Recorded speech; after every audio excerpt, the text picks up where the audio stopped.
Hello friends, गुरु कृपा coaching Tikamgarh में आप सभी का स्वागत है। आज देखेंगे हिंदी पेडागोजी के कुछ महत्वपूर्ण प्रश्न हैं जो ज़्यादातर मध्य प्रदेश शिक्षक चयन परीक्षा वर्ग 2 और वर्ग 3 के लिए काफ़ी महत्वपूर्ण रहेंगे।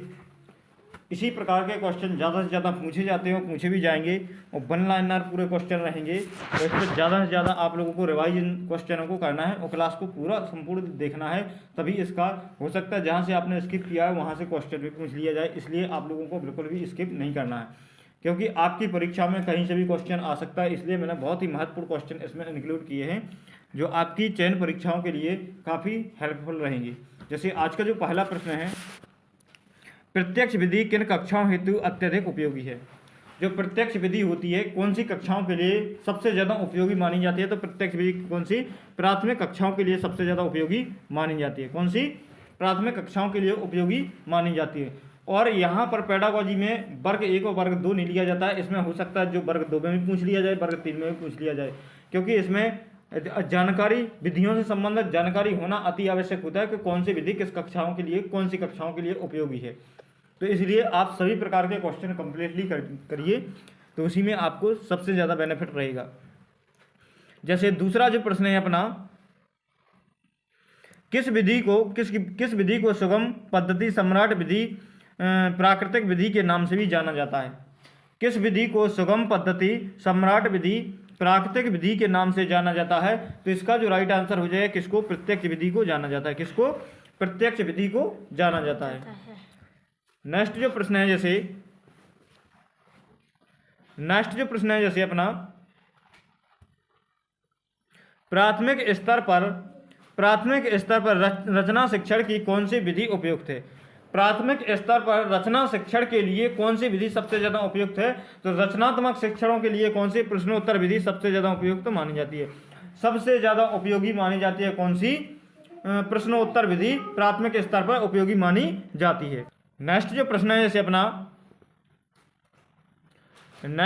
जैसे व्याकरण शिक्षण की वैज्ञानिक विधि कहा जाता है। व्याकरण शिक्षण की वैज्ञानिक विधि किसे कहा जाता है, तो किसको आगमन विधि को कहा जाता है। आगमन विधि कहाँ से कहाँ तक चलती है, उदाहरण से नियम की ओर चलती है। कैसी, उदाहरण से नियम की ओर चलती है। नेक्स्ट जो प्रश्न है जैसे, मातृभाषा शिक्षण में मौखिक अभिव्यक्ति हेतु किस विधि को अपनाया जाएगा। मातृभाषा शिक्षण में मौखिक अभिव्यक्ति हेतु किस विधि को अपनाया जाएगा। तो मातृभाषा शिक्षण में कौन सी विधि को अपनाया जाता है, तो खेल विधि को अपनाया जाता है। किसको, खेल विधि को अपनाया जाता है। कौन सा, ए वाला ऑप्शन इसका राइट आंसर हो जाएगा। नेक्स्ट जो प्रश्न है जैसे कौशलात्मक उद्देश्य कौन सा है। तो इसका जो राइट आंसर हो जाएगा, यदि गति के अनुसार शुद्ध कविता पाठन करवाना। गति के अनुसार शुद्ध कविता पाठन करवाना क्या है, कौशलात्मक उद्देश्य होता है। नेक्स्ट जो प्रश्न है जैसे, भाषा शिक्षण के मूल कौशलों में सबसे अंत में किस कौशल का शिक्षण कराना चाहिए। भाषा शिक्षण के मूल कौशलों में सबसे अंत में किस कौशल का शिक्षण कराना चाहिए। तो पहले किसका कराना चाहिए, पहले सुनना, फिर बोलना, पहले सुनेंगे पहले सुनना, फिर बोलना, फिर क्या होता है पढ़ना, और फिर क्या होता है लास्ट में लिखना। क्या होता है, लिखना। तो सबसे लास्ट में किसको कराना चाहिए, तो लेखन कौशल को कराना चाहिए। किसको, लेखन कौशल को कराना चाहिए। पहले सुनना, दूसरा बोलना, तीसरा पढ़ना, तो चौथा लिखना। सुनना, बोलना, पढ़ना, लिखना, 4 पठन कौशल होते हैं। पहला कौन सा, सुनना, बोलना, पढ़ना, लिखना। यहाँ से 100% हर बार हर परीक्षा में यहाँ से एक नई क्वेश्चन आता है। सुनना, बोलना, पढ़ना, लिखना, पठन कौशल से एक नई क्वेश्चन बनता ही बनता है। तो यहाँ पर भाषा शिक्षण के मूल कौशलों में सबसे अंत में कौन सा कौशल आता है, तो लेखन कौशल आता है। कौन सा, लेखन कौशल इसका राइट आंसर हो जाएगा। तो फ्रेंड्स, वीडियो को ज़्यादा से ज़्यादा शेयर और ज़्यादा से ज़्यादा सब्सक्राइब करना ना भूलें। नेक्स्ट जो प्रश्न है जैसे, माध्यमिक कक्षाओं में व्याकरण का कौन सा रूप सिखाया जाता है। जो माध्यमिक कक्षाएं होती हैं, माध्यमिक कक्षाओं में व्याकरण का कौन सा रूप सिखाया जाता है, तो व्याकरण का कौन सा, व्याकरण का यानी व्याकरण का व्यवहारिक विज्ञान सिखाया जाता है या व्यवहारिक रूप सिखाया जाता है। कौन सा? व्यवहारिक विज्ञान की बात कहते हैं या व्यवहारिक रूप सिखाया जाता है। जो माध्यमिक कक्षाओं में व्याकरण जो पढ़ाया जाता है तो व्याकरण का कौन सा? व्यवहारिक रूप बताया जाता है सबसे ज्यादा। नेक्स्ट जो प्रश्न है, जैसे आगमन विधि को अन्य किस नाम से जाना जाता है? तो आगमन विधि को किस नाम से जाना जाता है? तो उदाहरण विधि के नाम से जाना जाता है। किस विधि के? उदाहरण विधि के नाम से जाना जाता है। तो आगमन विधि को किस नाम से जाना जाता है? तो उदाहरण विधि के नाम से जाना जाता है। नेक्स्ट जो प्रश्न है, जैसे अपना प्रस्तावना का मूल आधार होता है। तो प्रस्तावना से क्या पता चलता है? प्रस्तावना का जो मूल आधार होता है क्या? पूर्व ज्ञान। क्या? पूर्व ज्ञान की जानकारी होती है किससे? प्रस्तावना से। प्रस्तावना का मूल आधार क्या होता है? पूर्व ज्ञान की जानकारी होती है। और ये आपके जो पेडागोजी की क्वेश्चन है वर्ग 1, वर्ग 2 और वर्ग 3 तीनों में ही काम आएंगे। ज्यादातर महत्वपूर्ण है वर्ग 3 और वर्ग 2 के लिए बहुत ज्यादा महत्वपूर्ण है। इसलिए आप लोग ज्यादा से ज्यादा इस क्लास को देखें। 2-2, 3-3 बार देखोगे आपको ज्यादा से ज्यादा बेनिफिट मिलेगा। नेक्स्ट जो प्रश्न है, जैसे प्राथमिक स्तर पर कविता शिक्षण की उपयुक्त प्रणाली है। प्राथमिक स्तर पर कविता शिक्षण की उपयुक्त प्रणाली कौन सी है? तो इसका जो राइट आंसर हो जाएगा गीत अभिनय प्रणाली। इसका राइट आंसर हो जाएगा कौन सा? गीत अभिनय प्रणाली इसका राइट आंसर हो जाएगा। नेक्स्ट जो क्वेश्चन है, जैसे अपना अध्यापक द्वारा लिखे गए शब्दों का अनुकरण कर बालक शब्द लिखना या अभ्यास करना सीखता है। यह विधि प्राथमिक स्तर पर उपयोगी है। वह विधि कौन सी है? जो अध्यापक के द्वारा लिखे गए शब्दों का अनुकरण कर बालक शब्दों को लिखना और उसका अभ्यास करना सीखता है। तो यह प्राथमिक स्तर हेतु ज्यादातर उपयोगी है। जो विधि कौन सी है? तो इसका जो राइट आंसर हो जाएगा कौन सी? जैक्टोक विधि इसका राइट आंसर हो जाएगा। कौन सी? जैक्टोक विधि इसका राइट आंसर हो जाएगा। नेक्स्ट जो प्रश्न है, जैसे वर्णनात्मक कविता शिक्षण की सही विधि है। वर्णनात्मक कविता शिक्षण की सही विधि है। तो वर्णनात्मक कविता शिक्षण की सही विधि कौन सी है? तो शब्दार्थ प्रणाली इसका राइट आंसर हो जाएगा। कौन सी? शब्दार्थ प्रणाली इसका राइट आंसर हो जाएगा। तो इन क्वेश्चनों को ज्यादा से ज्यादा आप लोगों को रिवाइज करना है, ये मत भूल जाना। और नेक्स्ट जो प्रश्न है, जैसे किसी विश्लेषण प्रणाली के नाम से जाना जाता है। कि यहाँ पर किसी नहीं, किसे होना चाहिए। किसे विश्लेषण प्रणाली के नाम से जाना जाता है? तो आगमन विधि को विश्लेषण प्रणाली के नाम से जाना जाता है। आगमन विधि को आगमन विधि को विश्लेषण प्रणाली के नाम से जाना जाता है।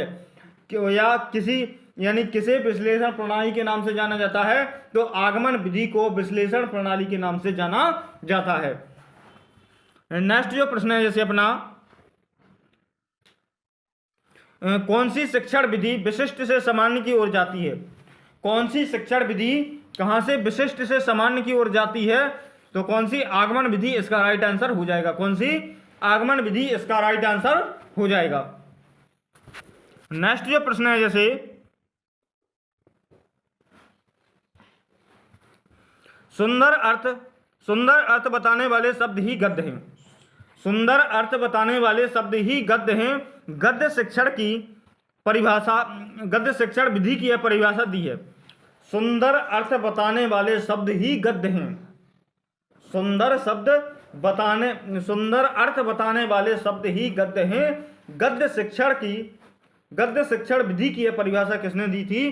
तो इसका जो राइट आंसर हो जाएगा आचार्य जगन्नाथ ने। किसने दी थी? आचार्य जगन्नाथ ने दी थी। नेक्स्ट जो प्रश्न है, जैसे अपना वाचन की प्रमुख रूप से कितने भेद हैं? वाचन के होना चाहिए यहाँ पर।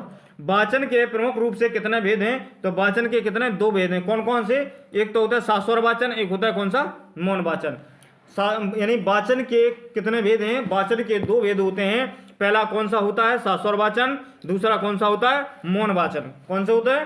शास्वर वाचन और मौन वाचन, 2 भेद होते हैं। नेक्स्ट जो प्रश्न है, जैसे अपना गृह कार्य का ग्रह कार्य का मूल्यांकन क्यों आवश्यक है? ग्रह कार्य का मूल्यांकन क्यों आवश्यक है? तो इसका जो राइट आंसर हो जाएगा, इसमें छात्रों के सबल और निर्बल पक्ष की जानकारी होगी। ग्रह कार्य का जो घर के लिए जो कार्य दिया जाता है उसका मूल्यांकन करना क्यों आवश्यक होता है? क्योंकि इससे छात्रों के सबल और निर्बल पक्ष की जानकारी होती है। किसकी? सबल और निर्बल पक्ष की जानकारी होती है। नेक्स्ट जो प्रश्न है, जैसे प्रत्यक्ष विधि का सर्वप्रथम प्रयोग किया था। तो प्रत्यक्ष विधि का सर्वप्रथम प्रयोग कहां पर और किसने किया था? अंग्रेजी भाषा में 1901 में फ्रांस में हुआ था।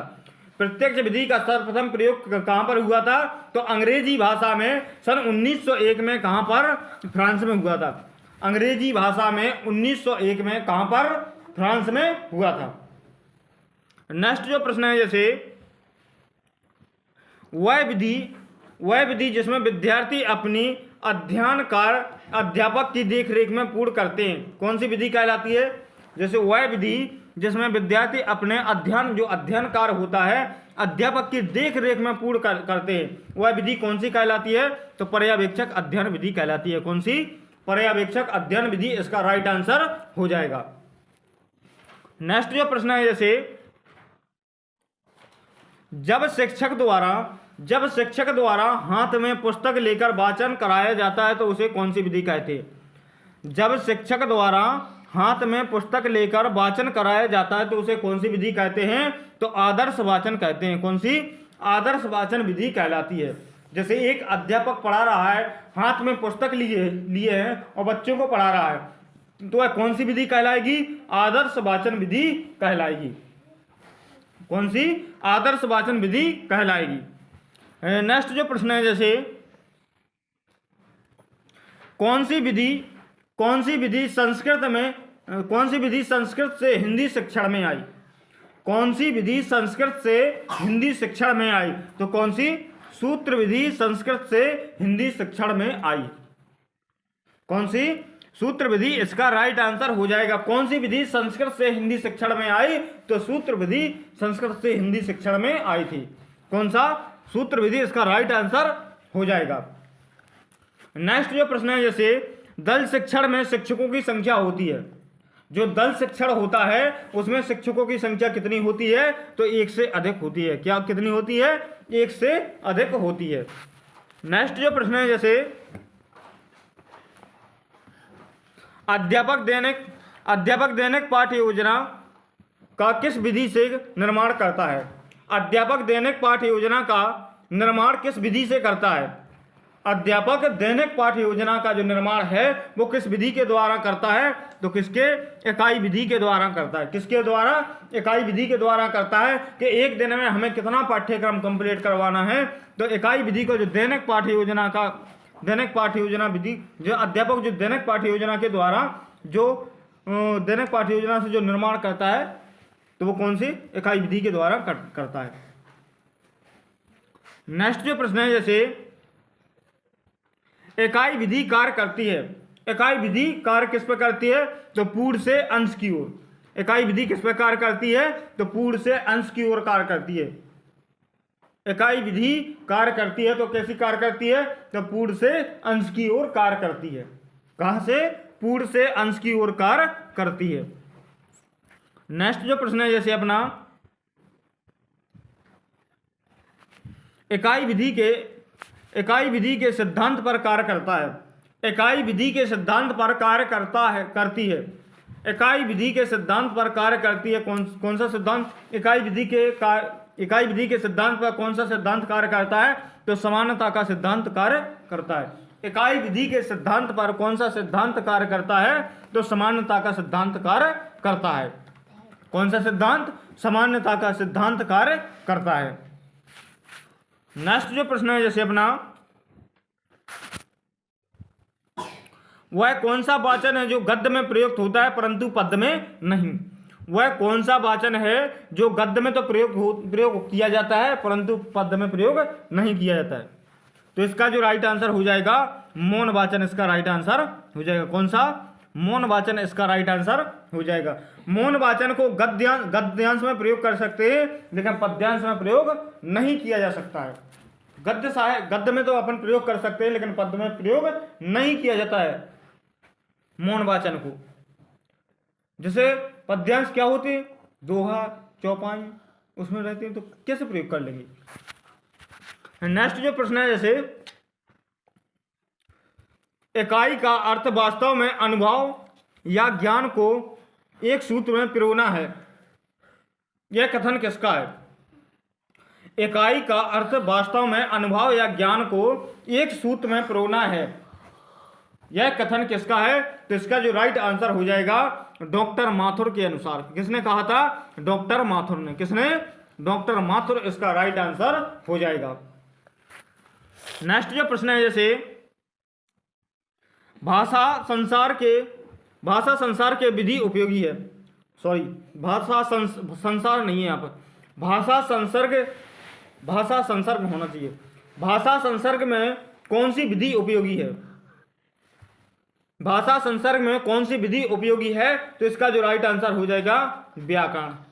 कौन सी, व्याकरण शिक्षण विधि, इसका राइट आंसर हो जाएगा। भाषा संसर्ग विधि में कौन सी विधि उपयोगी है, तो व्याकरण शिक्षण विधि, इसका राइट आंसर हो जाएगा। नेक्स्ट जो प्रश्न है, जैसे पर्यवेक्षक अध्ययन विधि के प्रवर्तक कौन है। जो पर्यवेक्षक अध्ययन विधि है, इसके प्रवर्तक कौन है, तो मोरबेन, इसका राइट आंसर हो जाएगा। तो डीजी मोरबेन, इसका राइट आंसर हो जाएगा। इनका नाम पूरा क्या है, डीजी मोरबेन, पूरा नाम क्या है, डीजी मोरबेन। तो पर्यवेक्षक अध्ययन विधि के प्रवर्तक की बात कहेंगे तो क्या लगाना है, डीजी मोरबेन लगाना है। क्या लगाना है, डीजी मोरबेन। पर्यवेक्षक अध्ययन विधि के प्रवर्तक कौन है, तो डीजी मोरबेन, इसका राइट आंसर हो जाएगा। नेक्स्ट जो प्रश्न है, जैसे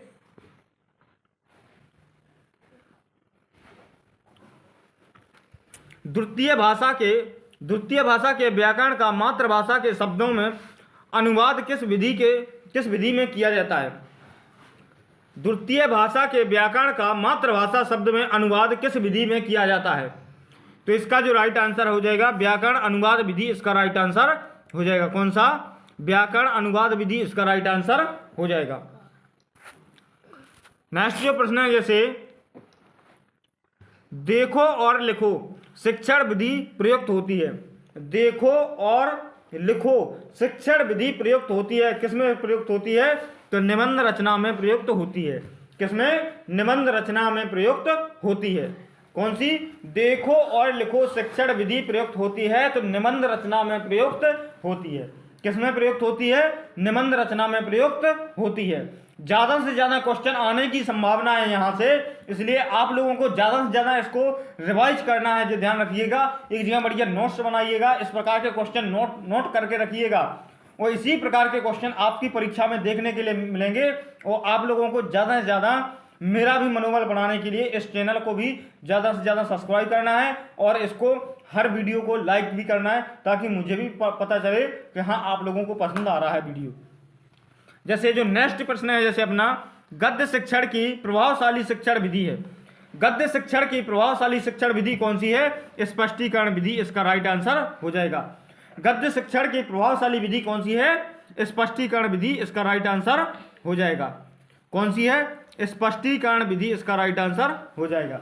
गद्य शिक्षण की प्रभावशाली शिक्षण विधि कौन सी है, तो स्पष्टीकरण विधि, इसका राइट आंसर हो जाएगा। नेक्स्ट जो प्रश्न है, जैसे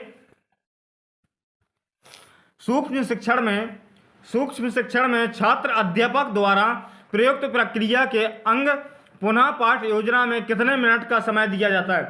तो जो पुनः पाठ योजना, इसको सिर्फ ध्यान रखना है, पुनः पाठ योजना में कितने मिनट का समय दिया जाता है। जो सूक्ष्म शिक्षण होता है, अध्यापक के द्वारा जो पुनः पाठ योजना प्रयुक्त की जाती है सूक्ष्म शिक्षण में, तो उसमें कितने मिनट का समय दिया जाता है, तो 12 मिनट का समय दिया जाता है। कितने, 12 मिनट का समय दिया जाता है। ध्यान रखना, ये ज़्यादा से ज़्यादा क्वेश्चन देखने के लिए मिलेंगे इसी प्रकार से। नेक्स्ट जो प्रश्न है, जैसे यहाँ व्यक्तिगत अनुदेशन की एक विधि है, यहाँ नहीं होना चाहिए, यह व्यक्तिगत अनुदेशन की एक विधि है जिसमें बालक क्रियाशील रहकर स्वयं की गति से सीखता है। तथा अपने उत्तरों की तत्काल जांच करता है, यह परिभाषा दी है। यह परिभाषा किसने दी है? तो कोल्डवेल कुक ने दी थी। किसने? कोल्डवेल कुक इसका राइट आंसर हो जाएगा। ये ध्यान रखना। एक यह जो कौन सी व्यक्ति अनुदेशन विधि है, इसमें बालक सीखता है तो कैसे क्रियाशील होकर सीखता है और स्वयं की गति के अनुसार सीखता है। तो यह विधि की यह परिभाषा किसने दी थी? तो कोल्डवेल कुक ने दी थी। जो बहुत ही महत्वपूर्ण परिभाषा है, जो ध्यान रखना, यहाँ पर दो चीजों को ध्यान रखना कि ये कौन सी, जो व्यक्तिगत अनुदेशन की विधि है, व्यक्तिगत अनुदेशन में क्या हो रहा है? मुख्य कार्य क्रियाशीलता रहेगी, जो बालक की स्वयं की क्रियाशीलता रहेगी, और जब बालक की स्वयं की क्रियाशीलता रहेगी तो स्वयं गति के अनुसार सीखेगा। जो उसकी क्षमता है उसी के आधार पर सीखेगा। जब बालक स्वयं गति के अनुसार सीखेगा तो सीखने में रुचि भी लेगा, और जब स्वयं रुचि लेगा तो बहुत अच्छी तरीके से सीखेगा। जी ध्यान रखना, जी परिभाषा किसने दी थी? तो फिर किसने? कोल्डवेल कुक ने दी थी। किसने? कोल्डवेल कुक इसका राइट आंसर हो जाएगा। नेक्स्ट जो प्रश्न है, जैसे सूक्ष्म शिक्षण विधि का समय है। सूक्ष्म शिक्षण विधि का समय कितना है? तो 5 से 10 मिनट का है। 5 से 10 मिनट का समय है। सूक्ष्म शिक्षण विधि का समय कितना है? 5 से 10 मिनट का समय है। नेक्स्ट जो प्रश्न है, जैसे किस विधि को सूत्र प्रणाली एवं संश्लेषण प्रणाली के नाम से जाना जाता है? किस विधि को सूत्र प्रणाली एवं संश्लेषण प्रणाली के नाम से जाना जाता है? तो किसको? आगमन विधि को जाना जाता है। किसको? आगमन विधि को जाना जाता है। कौन सी? सूत्र प्रणाली और संश्लेषण प्रणाली के नाम से किसे जाना जाता है? तो आगमन विधि को जाना जाता है। किसको? सॉरी, निगमन विधि को जाना जाता है। किसको? निगमन विधि इसका राइट आंसर हो जाएगा। नेक्स्ट जो प्रश्न है, जैसे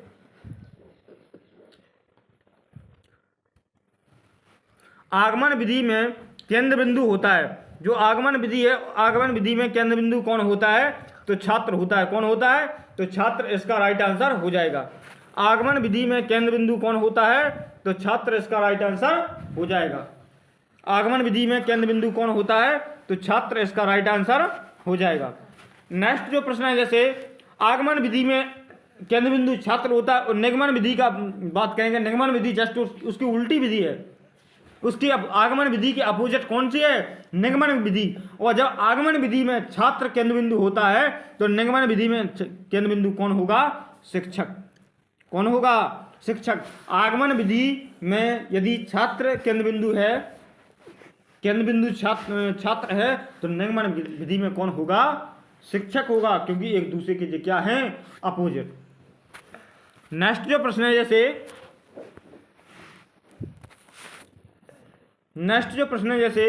बालक को किस स्वप्रश्न से पता चलता है कि उसे क्या पढ़ना है? बालक को किस प्रकार के प्रश्न, बालक को कैसे पता चलता है कि उसे क्या पढ़ना है? तो किसके द्वारा? प्रस्तावना के द्वारा पता चलता है।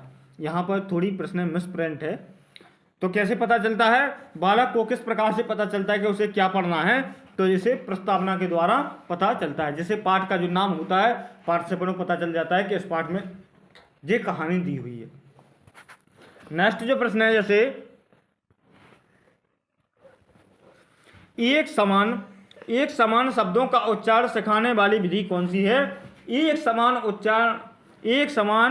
शब्दों का उच्चारण सिखाने वाली विधि कौन सी है? एक समान शब्दों का उच्चारण सिखाने वाली विधि कौन सी है? तो ध्वनि साम्य विधि। जैसे जो शिक्षक ने बोला वही छात्रों ने बोला, तो उसे कौन सी विधि कहेंगे? ध्वनि साम्य विधि। कौन सी? ध्वनि साम्य विधि। कौन सी विधि कहेंगे? ध्वनि साम्य विधि कहते हैं। नेक्स्ट जो प्रश्न है, जैसे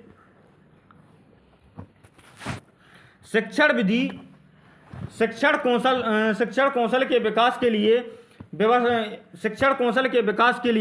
व्यवस्था की जाती है। शिक्षण कौशल के विकास के लिए व्यवस्था की जाती है। तो किसकी व्यवस्था की जाती है? तो सूक्ष्म शिक्षण की व्यवस्था की जाती है। किसकी? सूक्ष्म शिक्षण की व्यवस्था की जाती है। नेक्स्ट जो प्रश्न है, जैसे पाठ योजना निर्माण का सर्वाधिक लाभ मिलता है। तो पाठ योजना निर्माण का सर्वाधिक लाभ किसको मिलता है? तो शिक्षक को मिलता है। पाठ योजना निर्माण का सर्वाधिक लाभ किसको मिलता है? तो शिक्षक को मिलता है। नेक्स्ट जो प्रश्न है जैसे रचना रचना रचना कहानी गद्य आदि की शिक्षा देने के साथ साथ ही प्रसंग व अवसर अनुकूल व्याकरण की शिक्षा दी जाती है। यह विधि है, यह विधि कौन सी है? समवाय विधि इसका राइट आंसर हो जाएगा। कौन सी विधि है? समवाय विधि इसका राइट आंसर हो जाएगा। जिसमें रचना कहानी गद्य आदि की शिक्षा देने के साथ साथ कहे कि प्रसंग के अवसर दिए जाते हैं। प्रसंग जैसे रामा जय सो में रहते से देहो गणे नायक कर बरे बदानी रामा मूर्ख हो बाचाल पांगो चढ़ाए गिर बर गहने। जहाँ पर बीच बीच में रचना कहानी के साथ साथ प्रसंग के अवसर दिए जाते हैं, जहाँ पर रचना कहानी के साथ साथ प्रसंग के अवसर दिए जाते हैं, वहाँ पर कौन सी व्याकरण विधि ली जाती है? समवाय विधि होती है। कहाँ पर कौन सी विधि होती है? समवाय विधि होती है। कौन सी? समवाय विधि होती है। नेक्स्ट जो प्रश्न है जैसे अपना भाषा शिक्षण में मूल्यांकन उपागम का प्रवर्तक है। भाषा शिक्षण में मूल्यांकन उपागम का प्रवर्तक है। तो मूल्यांकन उपागम के प्रवर्तक कौन है? B S Bloom. कौन है? बीएस ब्लूम इसका राइट आंसर हो जाएगा। भाषा शिक्षण में मूल्यांकन उपागम, जो ध्यान रखना, जो कम से कम 90% आने की संभावना है। बीएस ब्लूम से ज्यादा क्वेश्चन पूछे जाते हैं। तो भाषा शिक्षण में मूल्यांकन उपागम का प्रवर्तक कौन है? तो भाषा शिक्षण में मूल्यांकन उपागम का प्रवर्तक कौन है? बीएस ब्लूम लगा देना है। भाषा शिक्षण के मूल्यांकन की बात करेगा, भाषा शिक्षण में मूल्यांकन लगा देना बीएस ब्लूम। किसने दिया था मूल्यांकन उपागम का प्रवर्तक कौन है? तो बीएस ब्लूम है। नेक्स्ट जो प्रश्न है जैसे पाठ योजना में नेट प्रस्तावना सोपान किस शिक्षण सूत्र पर आधारित है? पाठ योजना में नेट प्रस्तावना सोपान किस शिक्षण सूत्र पर आधारित है? तो ज्ञात से अज्ञात की ओर, याद से अज्ञात की ओर नहीं, बल्कि ज्ञात से अज्ञात की ओर। किसकी ओर है? ज्ञात से अज्ञात की ओर। यहाँ पर थोड़ी मिसप्रिंट है।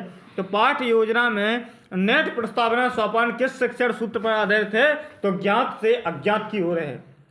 कहाँ से? ज्ञात से अज्ञात की ओर शिक्षण सूत्र पर आधारित है। कहाँ से? ज्ञात से अज्ञात की ओर। नेक्स्ट जो प्रश्न है जैसे एक शिक्षक पहले उच्चारण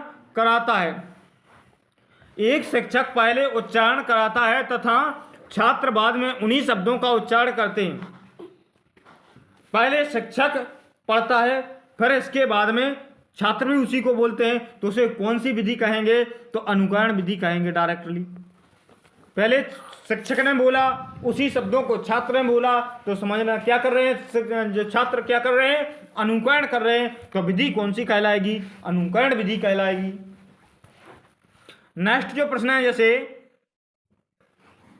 समस्या विधि निर्देशन की वह विधि है जिसके द्वारा सीखने की प्रक्रिया को चुनौतीपूर्ण परिस्थितियों के द्वारा प्रोत्साहित किया जाता है, जिसका समाधान करना आवश्यक है। यह परिभाषा किसने दी थी?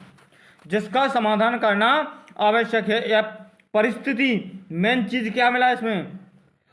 अगर परिस्थिति समस्या मिलेगी और परिस्थिति चुनौतीपूर्ण परिस्थितियां मिलेगी, समझ लेना बुड। कौन है? बुड ने दी थी। यह परिभाषा किसने दी थी? बुड ने। चुनौतीपूर्ण परिस्थितियों की बात कहेगा, समझना किसने दी थी? यह परिभाषा बुड ने दी थी। नेक्स्ट जो प्रश्न है जैसे शिक्षक के निर्देशन में मंत्रणा के द्वारा छात्र स्वयं होकर स्व अध्याय के द्वारा किस विधि में रचना को पूर्ण करते हैं? किस विधि में रचना को पूर्ण करते हैं? तो डाल्टन विधि इसका राइट आंसर हो जाएगा। कौन सी विधि में पूर्ण करते हैं? तो डाल्टन विधि इसका राइट आंसर हो जाएगा। कौन सी विधि में? तो डाल्टन विधि इसका राइट आंसर हो जाएगा। नेक्स्ट जो प्रश्न है जैसे राष्ट्रीय शैक्षणिक अनुसंधान एवं प्रशिक्षण संस्थान तथा उच्च शिक्षा संस्थान द्वारा पाठ्य योजना के नवीन उपागम प्रस्तुत किए गए थे। तो कब? 1964 में प्रस्तुत किए गए थे। और जो ध्यान रखना, जो 99% तक के ऐसे क्वेश्चन आते हैं, इसके 99% क्वेश्चन किसी न किसी पेपर में आएगा। मैं गारंटी के साथ कहता हूँ कि जो अपने जैसे मान के शिफ्ट बाई शिफ्ट पेपर होना है, वो किसी न किसी पेपर में मैं 99% गारंटी के साथ कहता हूँ कि ये प्रश्न किसी न किसी पेपर में रखा मिलेगा आप लोगों को। किसी ना किसी पेपर में ये प्रश्न रखा मिलेगा, मैं गारंटी के साथ कहता हूँ। इसलिए इसको कंप्लीटली ध्यान रखना। राष्ट्रीय शैक्षणिक अनुसंधान एवं प्रशिक्षण संस्थान तथा उच्च शिक्षा संस्थान द्वारा पाठ्य योजना के नवीन उपागम प्रस्तुत किए गए थे। कब प्रस्तुत किए गए थे? तो 1964 में प्रस्तुत किए गए थे। कब प्रस्तुत किए गए थे? 1964 में प्रस्तुत किए गए थे। नेक्स्ट जो प्रश्न है, जैसे छात्रों को अध्ययन प्रणाली से प्रत्यक्ष की ओर सीखने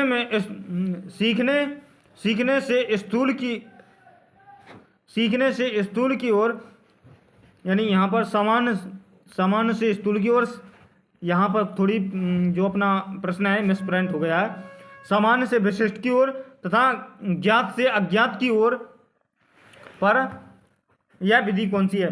जिसमें छात्रों को अध्यापक यानी प्रमाण से प्रत्यक्ष की ओर, यहाँ पर मैं स्वयं बोले दे रहा हूँ, प्रमाण से प्रत्यक्ष की ओर, सामान्य से विशिष्ट की ओर, अज्ञात से ज्ञात की ओर जाते हैं, वह विधि कौन सी है? तो कौन सी है? आगमन निगमन विधि इसका राइट आंसर हो जाएगा।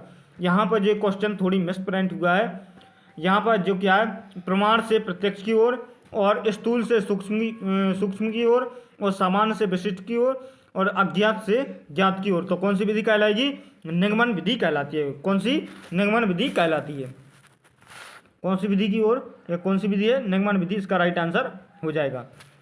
नेक्स्ट जो प्रश्न है, जैसे शिक्षण व्यवस्था के सभी पक्ष में व्यवहारिक रूप से आलेख ही पाठ्य योजना है। यह पाठ्य योजना की परिभाषा दी है। यह पाठ्य योजना की परिभाषा किसने? डेविस ने दी थी। किसने? डेविस इसका राइट आंसर हो जाएगा। नेक्स्ट जो प्रश्न है, जैसे प्रोजेक्ट एक वह उद्देश्य कार्य है जिसमें लगन के साथ सामाजिक वातावरण में किया जाता है। यह प्रायोजना विधि की परिभाषा किसके द्वारा दी गई है? तो इसका जो राइट आंसर हो जाएगा किसके द्वारा? किलपैट्रिक के द्वारा दी गई है। किसके? किलपैट्रिक के द्वारा दी गई है। नेक्स्ट जो प्रश्न है, जैसे इकाई की समस्या या योजना से संबंधित जोड़ने वाली क्रियाओं की समग्रता या एकाग्रता प्रकट करती है। इकाई विधि की यह परिभाषा दी है, तो किसने दी है? तो मॉरिसन ने इसका राइट आंसर हो जाएगा। किसने? मॉरिसन ने दी थी। नेक्स्ट जो प्रश्न है, जैसे किस विधि में मुख्य रूप से व्याकरण के नियमों का ज्ञान कराया जाता है? तो किस विधि में मुख्य रूप से व्याकरण के नियमों का ज्ञान कराया जाता है? तो कौन सी विधि में? व्याकरण विधि में व्याकरण के नियमों का ज्ञान कराया जाता है। नेक्स्ट जो प्रश्न है, जैसे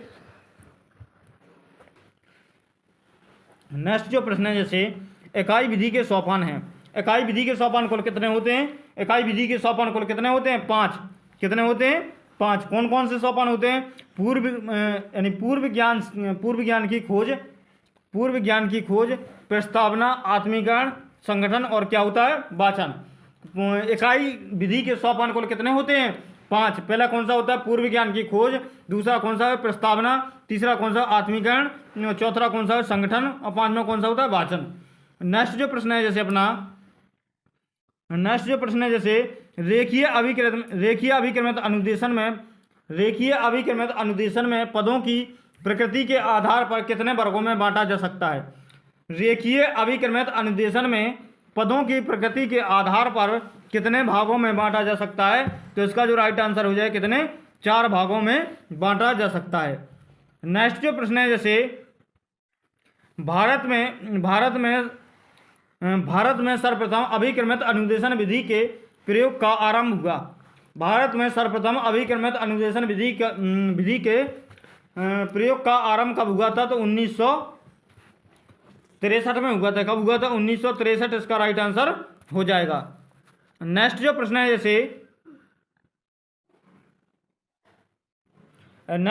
है जैसे पर्यवेक्षक अध्ययन विधि से हमारा आज से अध्यापक द्वारा कक्षा आठवां विद्यार्थी के समूह का उस समय निरीक्षण करने से है जबकि वह अपने देश को अथवा मेजर पर कार्य करने में संलग्न ही पर्यवेक्षक अध्ययन विधि की परिभाषा किसने दी थी?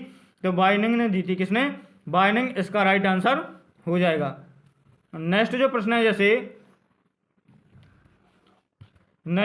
जैसे सूक्ष्म शिक्षण कक्ष जाकर पाठ की विषय वस्तु समय तथा शिक्षण की जटिलता को कम करने वाली संक्षिप्तीकृत कक्षा शिक्षण विधि है। सूक्ष्म शिक्षण की यह परिभाषा किसने दी थी? तो किसने? एलन ने दी थी। किसने? एलन इसका राइट आंसर हो जाएगा। नेक्स्ट जो प्रश्न है जैसे प्रत्यक्ष विधि में बालक कैसे सीखते हैं? तो प्रत्यक्ष विधि में बालक अनुकरण के द्वारा दूसरों की भाषा सीखते हैं। प्रत्यक्ष विधि में बालक कैसे सीखते हैं? तो अनुकरण के द्वारा दूसरों की भाषा सीखते हैं। नेक्स्ट जो प्रश्न है जैसे व्याकरण अनुवाद विधि में तो इसका जो राइट आंसर हो जाए द्वितीय भाषा का व्याकरण पहले ही पढ़ाया जाता है। व्याकरण अनुवाद विधि में क्या किया जाता है? तो द्वितीय भाषा का जो व्याकरण होता है वो पहले ही पढ़ा दिया जाता है। नेक्स्ट जो प्रश्न है जैसे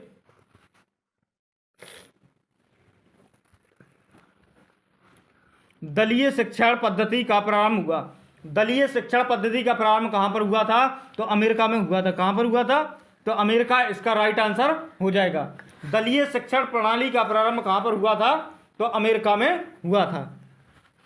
नेक्स्ट जो प्रश्न है जैसे सूक्ष्म शिक्षण में कक्षा का आकार होता है। सूक्ष्म शिक्षण में कक्षा का आकार कैसा होता है? तो 5 से 10 विद्यार्थियों का होता है।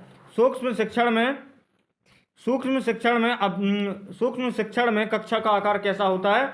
तो 5 से 10 विद्यार्थियों का होता है। नेक्स्ट जो प्रश्न है जैसे शिक्षण प्रक्रिया में कक्षा का आकार होता है। तो शिक्षण प्रक्रिया में कक्षा का आकार कैसा होता है? एक साधन के रूप में होता है। कैसा होता है? एक साधन के रूप में होता है। नेक्स्ट जो प्रश्न है जैसे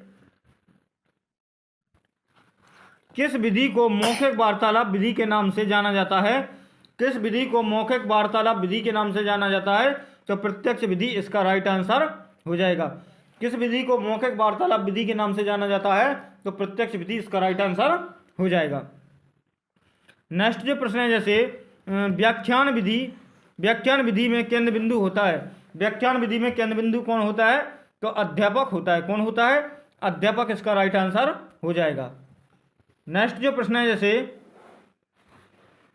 आगमन विधि का अधिकांश प्रयोग किया जाता है। आगमन विधि का अधिकांश प्रयोग किया जाता है तो कहाँ पर? व्याकरण में किया जाता है। कहाँ पर किया जाता है? तो व्याकरण इसका राइट आंसर हो जाएगा। नेक्स्ट जो प्रश्न है जैसे शिक्षण में निगमन विधि में छात्र होते हैं क्या? सामान्य से विशिष्ट की ओर अग्रसर होते हैं। कैसे होते हैं? सामान्य से विशिष्ट की ओर अग्रसर होते हैं। नेक्स्ट जो प्रश्न है जैसे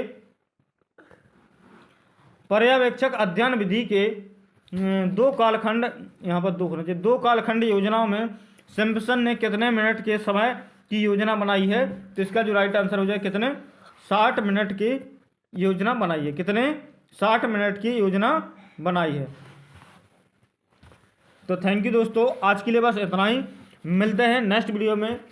यदि वीडियो अच्छा लगे तो लाइक शेयर और सब्सक्राइब जरूर करें, और इस वीडियो को यदि पसंद आता है तो लाइक करें, नहीं पसंद आता है तो डिसलाइक करें। और भी इसी प्रकार के इंटरेस्टिंग वीडियो कम समय में ज़्यादा से ज़्यादा क्वेश्चन कंप्लीट करने के लिए इस हमारे चैनल को ज़रूर इस चैनल के साथ जुड़ें। और आप लोगों की जो यहाँ पर जो क्वेश्चन दिए जा रहे हैं वो आपकी तैयारी के लिए बहुत ही हेल्पफुल होंगे, सहायक सिद्ध होंगे, जो आपकी सफलता में बहुत मदद करेंगे। तो थैंक यू, जय हिंद, वंदे मातरम। मिलते हैं नेक्स्ट वीडियो में, तब तक के लिए जय हिंद, वंदे मातरम।